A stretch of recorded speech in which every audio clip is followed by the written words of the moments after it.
Welcome back to Britain's favourite view. And now we head to Wales. A country that encompasses everything from the peaks of Snowdonia to the bleak plateau of the Brecon Beacons. It's also a country of rugby and song. And to share her favourite view of Wales with us is Welsh singer and rugby mascot Catherine Jenkins.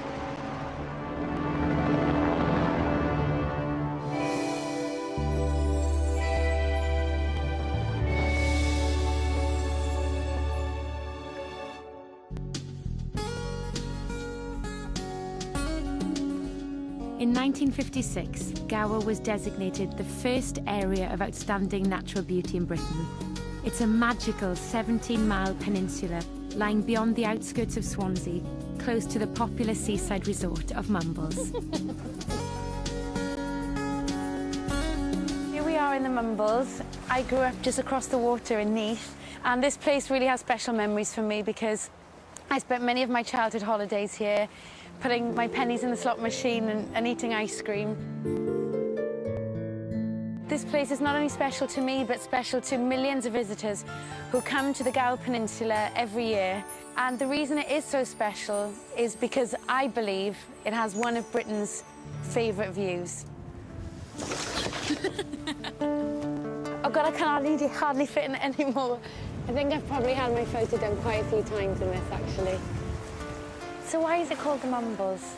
Well, reputedly, it's because of the two islands. It comes from the French word mamille, which is actually for breasts. OK. And as you can see, there is some sort of similarity. But whether that's true or not, you can make your own choice. So, John, what do you think is the best view in Gower? Well, I am prejudiced, but look at this round you now. Isn't this magnificent? It really is. There is nowhere in the world, I don't think, that matches this. Go to the south of France or wherever you want.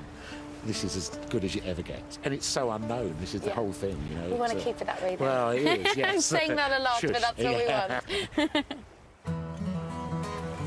I'm going to show you the best-kept secret views in Gower. My journey starts just a few minutes' walk from Mumbles to a very special place.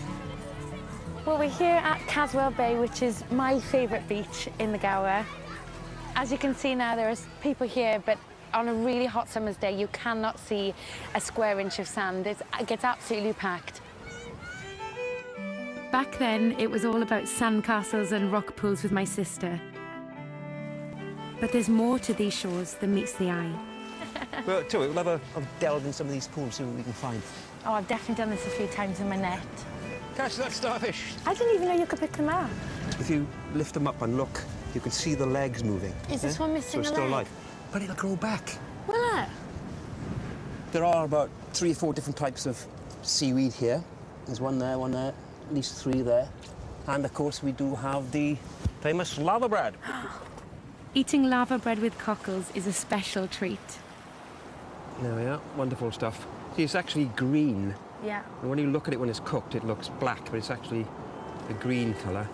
And now for a traditional Welsh breakfast cooked here on the beach. And these are cockles that have been taken out of the shell and boiled, and, of course, the wonderful lava bread. This is honestly my favourite meal. Whenever I come home, my mum will go to Swansea Market and buys me cockles and lava bread. You want to use that fork? Want to have a go? So we're eating Welsh seaweed here, off the rocks, aren't we? But it's good. Indeed. Fantastic. I'm happy. It's not just the stunning beaches. The geology of the Gower Peninsula makes for a huge variety of scenery, ranging from amazing limestone cliffs of the south coast to the bleak and majestic salt marshes in the north, home to the famous wild marsh ponies. When the tide comes in, they'll sit, you know, with the water almost up to their bellies until the tide goes out again. One of the highest viewpoints in Gower is Cefn Bryn. At 600 feet, the view is shared with skylarks and a 4,500-year-old tomb called Arthur's Stone. This is Arthur's Stone, which has quite a lot of romance attached to it. When a man and woman are going to get married, the woman will come here and bring a cake that she's made of barley and honey and put it under the stone. And if the man truly loves her, he will appear just down there and walk up and come and eat the cake. To discover Gower's best kept secret, I have to go back almost 30,000 years to find a room with a view from the Stone Age. So this is quite a massive adventure, really. The site that we're in now, this is Pavelland Valley, and it's probably the most significant historical site on Gower, possibly even the whole of the UK. How much further we got to go down here? It's quite, it's not too quite rocky. far. It's incredible to think that I'm walking in the footsteps of Stone Age man, but it's a bit scary. I don't think I can go down here. I'm going to strangle you when we get to the top. But this is the only way to see a prehistoric burial site in a spectacular cave. Back in 1823, Reverend William Buckland discovered the Red Lady of Pavelland. The body was found in about this spot, laying down flat on the back, and the bones had all been stained red using iron oxide, otherwise known as red ochre, and it turned out to be a man. And also with the body was found a mammoth skull, and the reason it's so amazing is the fact that this is the oldest ceremonial burial in Western Europe, so being 30,000 years old, it predates everything else we've got. And if you went back that far, you could have walked to Devon, so there was no Bristol Channel, no sea, it was just Really? a forested area. The Stone Age hunters of the Gower would have viewed a woodland plain from this cave. Since then, the sea has swept in and carved a new landscape. Thousands of years later, the Normans knew a good view when they saw one. They even built a fortress on it. Pennard Castle stands on a hilltop overlooking the tidal estuary of Three Cliffs Bay. This absolutely amazing setting for a castle. Apparently it's over 800 years old, and it's just so dramatic.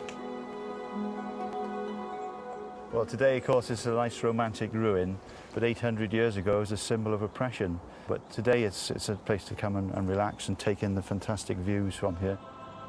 You can see why the Normans would have built their castle here. I just think it's the most breathtaking view. You know, not only have you got all these beautiful sand dunes, you've got the sort of meandering river going out towards the sea. It just amazes me. And the view gets even better just round the corner. Come and look at this. This It's is absolutely one of the most stunning. Yeah, it's a world-beating view, isn't it? It is. It's incredible. It's a view you can never get tired of. It's not as steep as it looks. I don't want to fall. It's not hard to see where Three Cliffs Bay gets its name. So here we are, right up close now to the limestone. Of course, limestone's a soft rock and takes a pounding from the waves, and it makes all these wonderful features, cracks. And just over here then is the sea cave. Let's go in there next. Let's do that. This is a natural sea cave. The waves have pounded a hole through the limestone to make this amazing passageway to the beach on the other side. When you look across the sands there, that's where people write all their messages, of course. What message are we going to write then? The best view of Britain. The best, yeah, exactly. It's no surprise that Three Cliffs Bay is one of the most photographed views in Europe. But Gower has another great view on offer. At the far west coast, nature has carved one of the most dramatic vistas I have ever seen. And also one that's very close to my heart. Can you believe this view? This is actually Rhossili, and I've spent so many days here, you know, with the family, with the dog.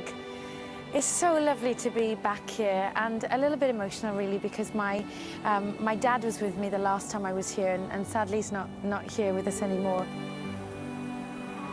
This really does hold so many wonderful memories for me. And if you just look over here, we've got Worm's Head, which is a really, really famous landmark within Gower. Cut off from the Gower Peninsula at high tide, it's not surprising that Dylan Thomas chose to come here to seek out inspiration for his writing. Worm is early English for dragon, and when you look at it, you can see it looks like a sleeping dragon. Can you see his head and snout poking out above the water? I don't think I've been anywhere in Britain where I've seen a view quite like this. But is this my favourite view? Rhossili or Three Cliffs Bay? It's a difficult choice. The best view in Gower is hotly debated in Wales. But for me, there's only one winner. So here we are back at Three Cliffs Bay, where Rhossili is huge and awesome.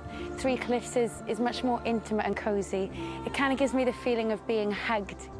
This view has everything. It has the sea, it has the cliffs, it has the beach, it has the marshes.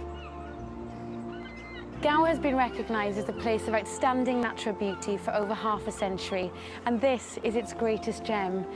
That's why Three Cliffs Bay is my favourite view, and now you can vote for it to become Britain's favourite view as well.